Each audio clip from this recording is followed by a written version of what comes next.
Harka fuunee daawwattoota Oromiyaa Miidiyaa Neetwork qophii keenya haala yeroo irratti xiyyeeffatudha. Qophii keenya haala yeroo irratti xiyyeeffatu kanaan taatiiwwan tibbanaa akka xiinxalaniif xiinxalaa siyaasaa Obbo Jawaar Mahaammad istuudiyoo keenyatti affeerree jirra. Obbo Jawaar baga nagaan dhuftee taatiiwwan tibbanaa hordofaa turte keessaa kan irratti hirmaatte imala kee gara baha Oromiyaa irraa jalqabnu hawaasa Oromoo fi Somaalee magaalaa Dirree Dawaatti walitti fiddanii jirtu. Oolmaa kee irraatiin immoo magaalaa Haramayaa oolte Oromoota komaatama wajjin oolte. Bu'aan marii Oromoota Somaalee fi ka waltajjii Haramayaa maal ture achirraa jalqabu? Egaa uummanni Oromootiif uummanni Somaalee uummata obbolaa fi yeroo dheeraadhaaf hariiroo hawaasummaa, hariiroo siyaasaa, hariiroo dinagdee cimaa qabu. Wal gargaaraas wal bira dhaabataas turedha. Haa ta'u garuu barootaas da'anan kana keessatti shira diinaatiin, shira mootummaatiin uummanni kun walitti bu'aa ture. Uummata kana wal fichiisaa turani. Kanaaf uummata kana deebisanii araarsuudhaaf, uummata kana fayyisuudhaaf kan deemne rakkoo isaan jidduutti uumame kana furuudhaaf karaa lamaan kan socho'aa tarsiimoo lafa kaa'amee socho'amaa ture. Tarsiimoon duraa uummata kana kan walitti buusu diina waan ta'eef sirna diinaa san sirna abbaa irree san mancaasuudha ture. Itti aansuudhaan harka diinaa ta'ee kan uummata kana walitti buusaa ture sirna abdiileedhaa buqqaasuu ture. Sadaffaa irratti uummata kana walitti fayyisu kan madaa'e wallaanu kan nama irraa du'e isa barsiisuu irratti fuulleffachuudha ture. Kana ilaalchisee ji'oota darban kana keessatti biyya alaatis biyya keessattis hojii babal'aadha kan hojjetamaa ture. Hojii kana itti fufsiisuudhaaf gama Dirree Dawaa kan dhayne. Dirree Dawaan magaalaa uummanni lamaan keessa jiru fi kan yeroo dhiyeenya kanatti immoo hamma tokko walitti bu'ee dhufe waan taateef magaalaa aadaa lachuu keessatti calaqqisiisuu fi namoonni jajjabaan keessa jiran waan ta'eef dhimma kana furuudhaaf anis aktivistoonni Somaalees pirezidantiin naannoo Somaalees argamne turre. Guyyaa kaleessaa walgahii uummata wajjin goone.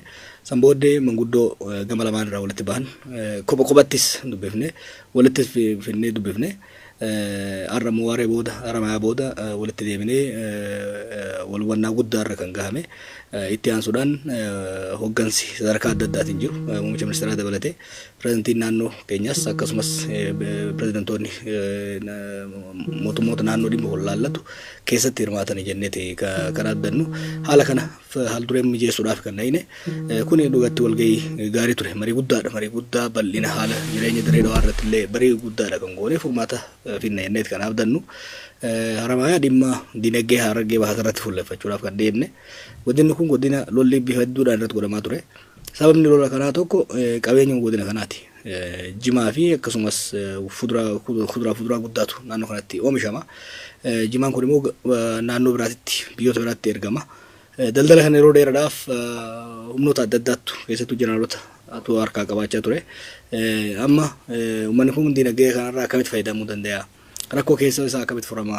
Rakkoon alaa kan jiraataate maal kan jedhu xiinxaluudhaaf walgahii yaamne turre yuunivarsiitii Haramayaatti nama kuma afur yaamne. Yeroo nuti achi geenyetti garuu namni harka hedduudhaan dabalee dhufe karuma seenuu dhabne gara galmaatitti. Kanaaf amala sirreeffanne gara isteediyeemii geessinee uummata keenya wajjin hamma tokko achitti mari'anne walgahiin dhimma jimaatii fi dhimma dinagdee immoo guyyaa biraaf akka nuuf bultu uummata kadhanneeti kan biraa deebinee dhufne. Uummanni baay'ate. Uummanni akka malee baay'atee waraqaadhaan seena ture namni. Waggaa poolisiin seekuritiin poolisii waraqaa isaan gaafatu maal kalee waraqaadhaan qabsoofne jedhaniini. Kanaaf nullee harka kennine isteediyeemitti agarree numaa isteediyeemitti yeroo dubbifnu ganaa uummanni dhufaa ture. Ataatu isteediyeemillee xiqqaa waan ta'eef daddafnee achirraa baafannee gara Dirree Dawaa deebinee marii keenya xumurree kunoo amma Finfinnee galle jechuudha. Naannoon Somaalee Itoophiyaa dhiyootti hooggansa haaraa argatee pirezidantii Mustafaan si waliin turanii hooggansa haaraa isaanii amantaan uummanni naannoo Somaalee pirezidantii haaraa fi hooggansa naannoo sanaa haaraa kanarraa qabuu fi amma waltajjii Dirree Dawaa kana booda immoo walamantaan Oromoo fi Somaalee armaan booda irraa eegamu maal fakkaata? Mustafaan siyaasaa fi uummata Somaaleetiif nama haaraa miti. Nama yeroo dheeraa isaaniif qabsaa ture. Qabsoo kana keessatti illee abdiileen abbileessa irraa ajjeese nama mirga isaaniitiif falmaa guddaa godhaa ture Naayiroobii irraa. Uummata Somaalee kan Itoophiyaa keessaa qofa osoo hin ta'in sanitti illee nama beekamu. Nama beekumsaanis muuxannoo hojiitis guddaa qabudha. Kanaaf uummanni Somaalee almost gosoonni hundi irratti walii galaniiti isa achi kaa'uu danda'ani. Isa qofa osoo hin ta'in isa wajjin kaabinee nama 27 dhufe. Namni 27 kun hedduun isaanii warra qabsaa'ota ture. Warra uummata isaanii keessatti dhageettii fi amanamummaa guddaa qaban akkasumas namni 26 isaan keessaa maasters PhD qaba barnootaanis hedduu qaba jechuudha. Kanaaf warra naannoo saniif hunda dura naannoo saniif bu'aa buusan jedhee isin abdadda. Gara hariiroo Oromoo yookiin wallaa wajjinis ejjannoon isaanii baay'ee beekamaadha. Yeroo abdiilee fi wayyaanonni uummata keenya wal ficcisiisuudhaaf irratti hojjetaa turanitti warra halkanii guyyaa hirriba dhabee ilaalchi farra Oromoo uummata Somaalee keessatti akka hin babal'anne yoo yaadattan Hargeysa keessatti, Jijjiga keessatti, Mogadishoo keessatti uummata keenya rukuchisuudhaaf yaalii guddaa godhame. Mootummoota sanii fi qondaalota achii qunnamuudhaan gama miidiyaatiin duula guddaa godhuudhaan walitti bu'iinsi sun gara ilaalcha farra Oromootii fi farra Somaaleetti akka hin guddanneef warra hedduu hojjetaa ture. Ammas akkuma taayitaa qabataniin warra namoota tarkaanfii akkanaa guddaa fudhachaa jiran warra hariiroo Oromootii fi Somaalee daran cimsuu irratti amanan waan ta'aniif ummata Somaaleetiinis ni amanamanii ummanni Oromootis ni amana jedheetiin akkan abdadhu. Marii dirree dhawaatti goonetti illee ummanni Oromoo achi jiru baay'ee irraa gammade. Galatoon imala keessan gara baha Oromiyaa irraa gara Finfinneetti yoo deebinu jidduu kana Finfinnee keessa jeequmsaa fi atakaaruu guddaas ture. Jeequmsi kun kan walitti bu'iinsa guyyoota lama dura guyyaa tokkoof lama dura Buraayyuutti ta'ee mormu fakkaata. Keessaa garuu jibba Oromoo fi aktivistoota Oromoo qeerroo maqaa balleessuu irratti kan xiyyeeffatedha. Warri hiriira ba'anillee dhaadannoon isaa dhageessaa turan akka laallettu nullee gabaasa turre. Guutumatti hiriira farra Oromummaa fakkaata. Ka'umsi isaa maali? Ka'umsi isaa Buraayyuu miti. Ka'umsi isaa almost ji'a tokko ji'a lamaaf miidiyaa isaanii irratti duula bal'aadha kan godhamaa turani. Qeerroo irratti, hoggansa Oromoo irratti duula bal'aadha kan godhamaa ture. Torbaanota dabre kana keessattis hiriira adda addaa godhan irratti ilaalchi kun calaqqisiifamaa kan ture. Dubbiin kan ol kaate yeroo simannaa hogganaa baa'ootiif qeerroon alaabaa fannisuu eegaluu irratti tarkaanfii hamaa turre fudhatamaa ture. Nama baay'eetu jalaa wareegame. Ilaalchi kun Buraayyuu irraan eegalle kana sirreessuun barbaachisaadha. Miidiyaa hordofaa nama tureef waan ji'a lama dabalatee itti deemamaa ture. Siidaa dhaabuu yaalii godhameerraan wanni godhamaa ture waan lafa bilchaate jechuudha. Ammas kan deemaa jiru guyyaa kaleessa farreas kan deemaa jiru Buraayyuutti illee wanni godhame hundumti isaa wal qabatee itti yaadamee karoorfameeti kan godhamaa jiru. Kaayyoon isaa maali yoo jenne kaayyoon isaa siyaasa biyya tanaa unkuruudha. Siyaasa biyya tanaa keessatti injifatamanii waan jiraniif siyaasa biyya kanaa keessatti gara fuuldurallee filannoo keessatti illee dorgomne mo'anna jedhanii waan hin abdanneef unkura siyaasaa takkaahuu gaaga'ama siyaasaa political crisis uumuudhaan bu'aa siyaasaa buufachuudha. Kunis maal gochuu barbaada sitti fakkaate? Biyyattiin jeequmsa guddaa keessa yoo kan seentoo taate mootummaan cehumsaa akka ijaaramu barbaadan. Bulchiinsi Dr. Abiy biyya bulchuu hin dandeenye walitti garaagarummaan siyaasaa biyyattii keessaa bal'atee jira. Saboonni wal fixuuf deemuu kanaafuu mootummaan cehumsaa haa ijaaramu jedhanii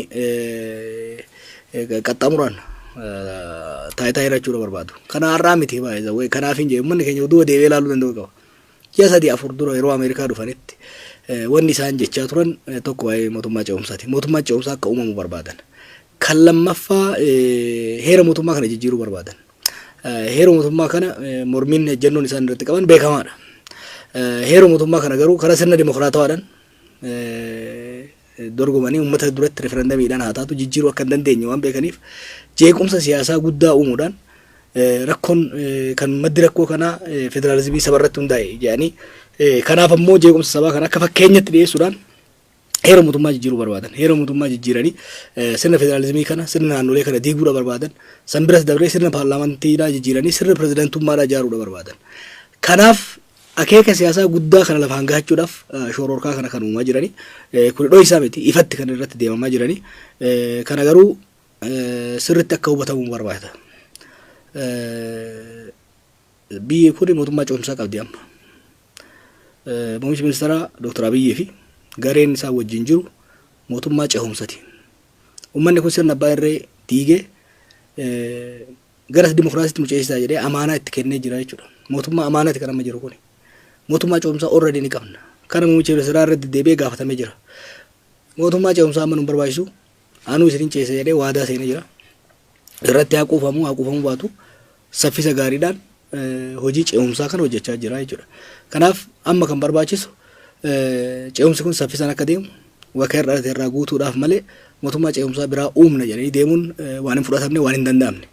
gama heeroo mootummaatiinis yoo kan taate heera mootummaa biyya kanatti rakkoo heera mootummaa namoonni yeroo mootummaan kun hundumaa namoonni filamin wal gahanii heera mootummaa kan tuman heera mootummaa kan tumuu danda'u nama ummanni filate qofadha nama ummataan filatame qofadha garee ummataan filatame qofadha heerri mootummaa waan laafaa miti kanaaf kaleessa mootummaan kaleessa nun hirmaachifne mootummaa dimokiraatawaa miti haalli heera mootummaatti tumame dimokiraatawaa miti jechaa booya har'a ammoo karaa dimokiraatawaa hin ta'in karaa qaxxaamuraatiin gaagama siyaasaa uumuudhaan heera mootummaa jijjiiruudhaaf yaaluun waan hin taane heera mootummaa kana jijjiiruu abbaan barbaade filannoo keessatti dorgome bakka bu'ummaa uummataa eega argatee booda yoo barbaachisaa ta'e argamu taate heera mootummaa kana akkaataa sirna lafa jiruutiin irratti mari'atamee jijjiiramuu danda'a.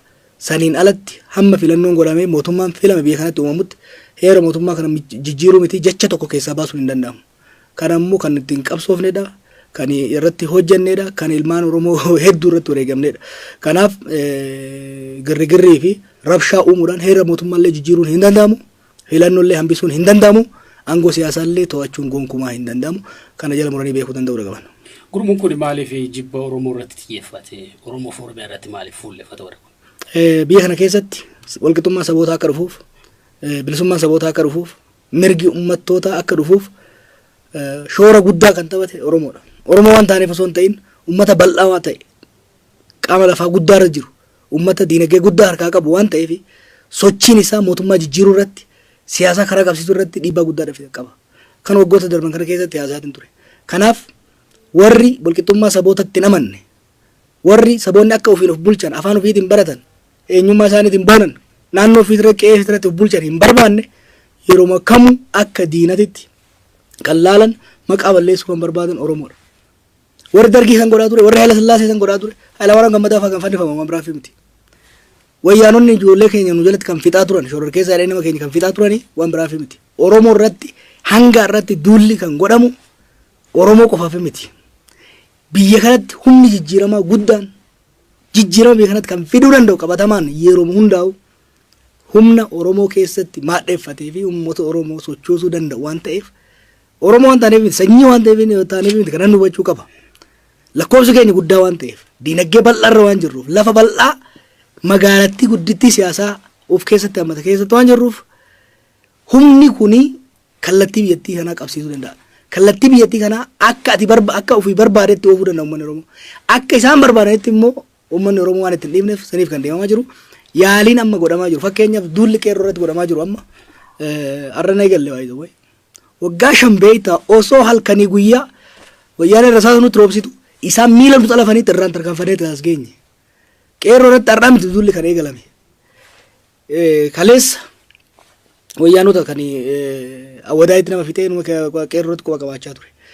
Kaleessa isaani kan bakka adda addaatti nama fixee quba nurratti qabaa ture. Har'as yoo kan taa'u taate qeerroo irratti kan fuulleffatamuuf tokko qeerroo waan sodaatamuuf maali sodaatama? Waan nama ajjeeseef miti waan biyya diigeef miti. Qeerroon biyya diiga osoo jedhan biyya jaaree agarsiisa kaa jaaluun jedhetti.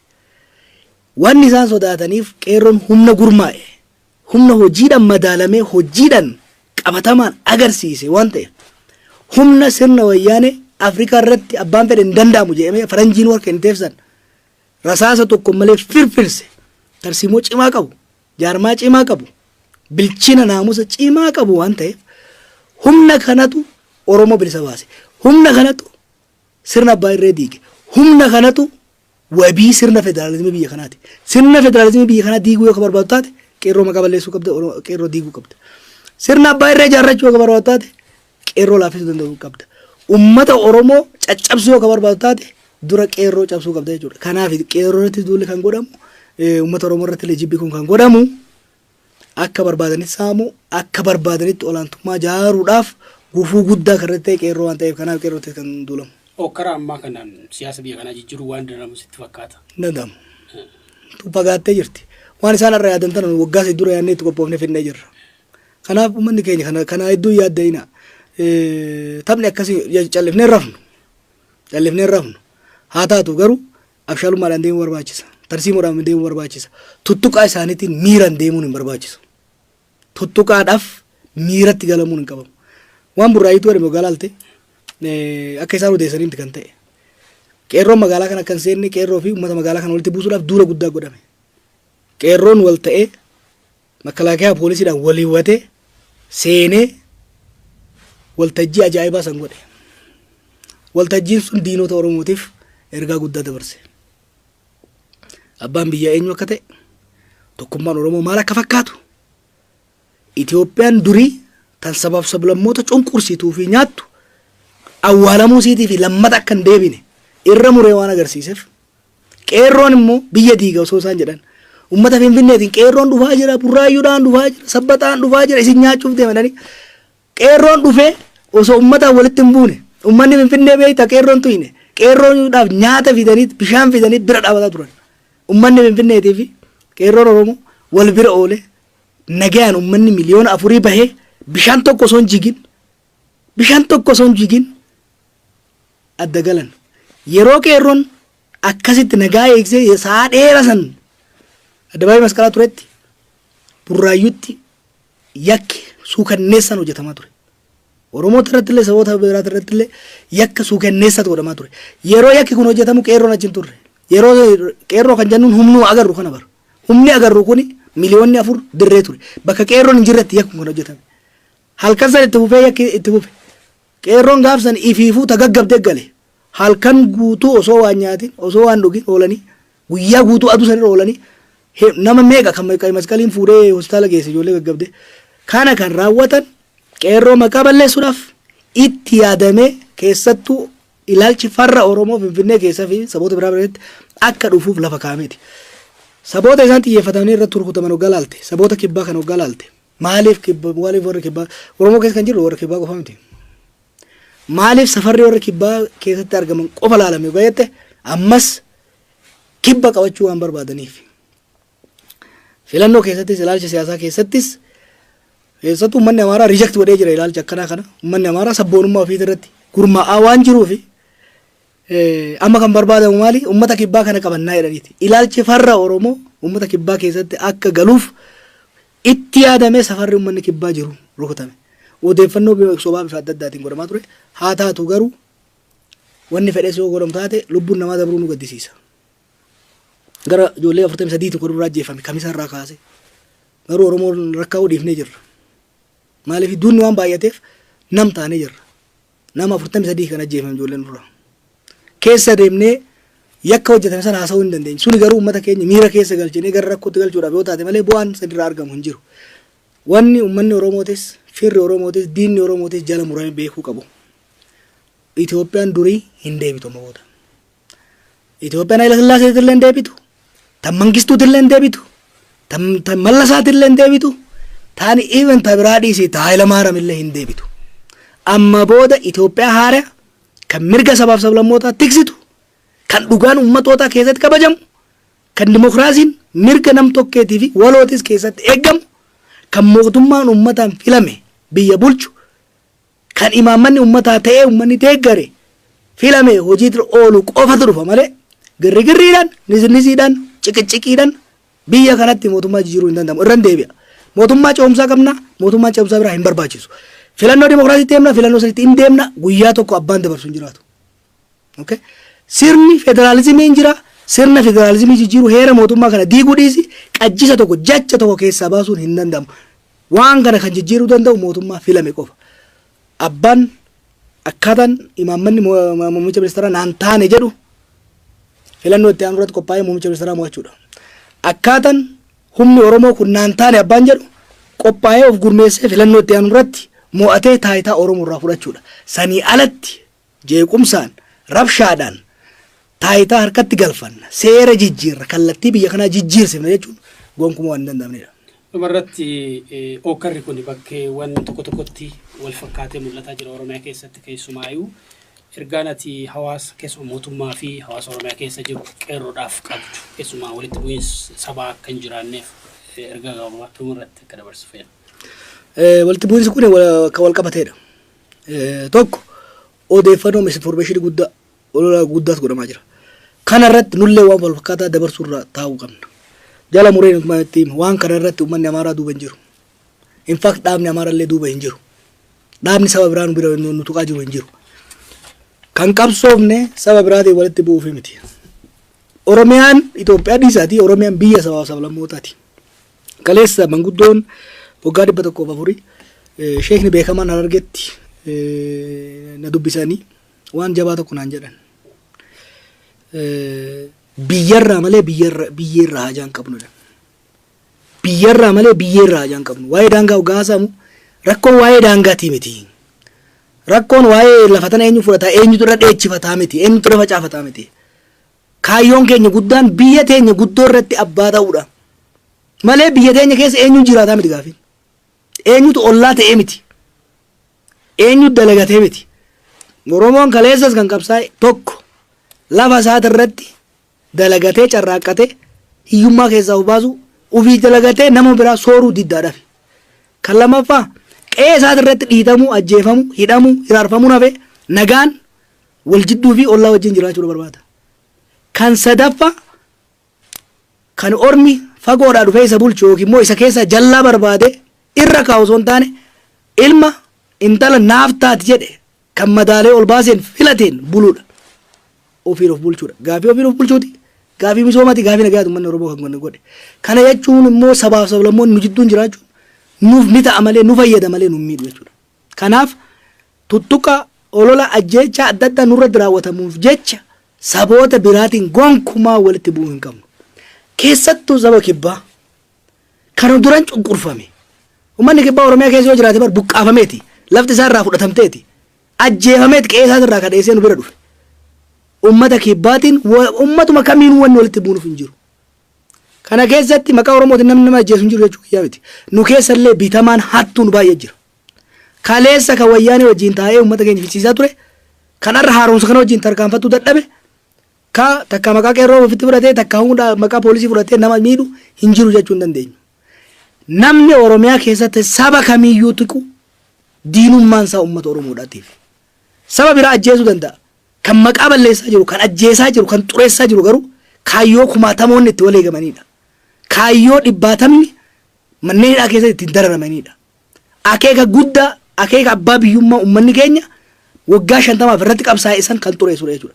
Namni Oromiyaa keessa saba kamiiyyuu tuqu diina Oromoodhaati. Diina saba biraati miti. Nu keessa sabni jiru obboleeyyan keenya. Ollaa keenya wajjin nagayaan jiraachuu barbaanna. Nuyi Oromoon kaleessa hanga har'aatti takkaa saba biraatiin wallolee saba biraatiin balleesse jedhee hin beeku. Kuni warri waan akkanaa keessatti hirmaatu of eeggachuu. Gara biraatiin nama keenya miira keessa galchanii magaalota tokko tokko keessatti bakka saboonni baay'een jiranitti walitti buusuudhaaf yaaliin adda addaa godhama. Warri tarkaanfii akkasii fudhatu warra hattoota kafalameefidha. Ragaan tokko beektaa dhugaan Oromoo kun zaman hanan turu. Odoon bulle ba'a. Yoo agartanii jiraattan xalayaan tokko xalayaan hayyama hiriira Arbaa Mincitti ba'ee jira. Ajjeechaan kan raawwate galgala sanbata duraati. Xalayaan kan ba'e kamisa. Namni burraayyuutti ajjeefamee jira. Oromiyaa keessa namni ajjeefamee jira hiriira baanaa jedha. Otoo namni tokko hin du'in. Kuni itti qophaa'ameet kan deemamu. Kan ammoo shira duduutu akkanaa dhiisi shira gurguddaa wayyaaneen humna daannatii guddaa isiisaniin nurratti hojjechaa turreeyyuu takka takkaan firfirsaa diigaati kan biraa dhufne. Kanaaf uummanni keenya miira keessa osoo hin galle uummanni keenya tasgabbaa'ee hojii isaa hojjechuu uummatoota nu jidduu jiraniif tika ta'uu uummatoota keenya uummataa ofitti hammachuudha barbaachisa yeroo kanatti. Diinonni keenya ciisanii hin bulan. Nullee ciisnee buluu hin qabnu. Ciifnee kan buluu hin dhabne garuu shiruudhaaf osoo hin taane sabootaan walitti bu'uudhaaf osoo hin taane tokkummaa keenya cimsu ollaa keenya wajjin tokkummaa cimsu biyya keenyaaf nageenya keenya eeggachuu irratti. Kanarratti immoo qeerroon humna sodaatamu kana qabatee of kabachiisee biyya isaas kabajee waardiyyaa sabaaf sablammoota ta'uu danda'uudha qaba. Dheengata jeetiin jira waan kana maskala addabaabayitti. Federaalizimii biyya kanaaf waardiyyaan humni jiru qeerroo qofa. Jijjiirama muummichi ministeeraa godhaa jiruuf gaarantii kan kennu kan mirkaneessuu danda'u humna qeerroo qofa. Humni tokkichi muummichi ministeeraa kun kaayyoo isaa akka bakkaan gahu adeemsi ce'umsaa kun akka bakka gahu barbaaduu fi waan barbaadu san bakkaan gahuudhaaf humna guddaa kan qabu humna qeerroo qofa humna jijjiiramaa kana qofa. Kana jechaa turre amma garuu ifa ta'aa jira. Kana immoo gochuudhaaf dirqama kana hojii waardiyyummaa kana bakkaan gahuudhaaf ammoo qeerroon naamusa isaa eeggachuu tokkummaa isaa eeggachuu tarsiimoodhaan masakamu yeroo hunda dammaqinaan socho'uu gaafata jechuudha. Obbo Jawaar Mahaammad guddaa singalateeffatu. Atilee galatoon. Ayyee daawwattoota keenya haala yeroo irratti xiinxalaa siyaasaa fi daayireektara Oromiyaa Miidiyaa Neetwoork obbo Jawaar Mahaammad wajjin turtiin taasisne kanuma hanga yoonaa ture waan daawwattaniif galatoomna.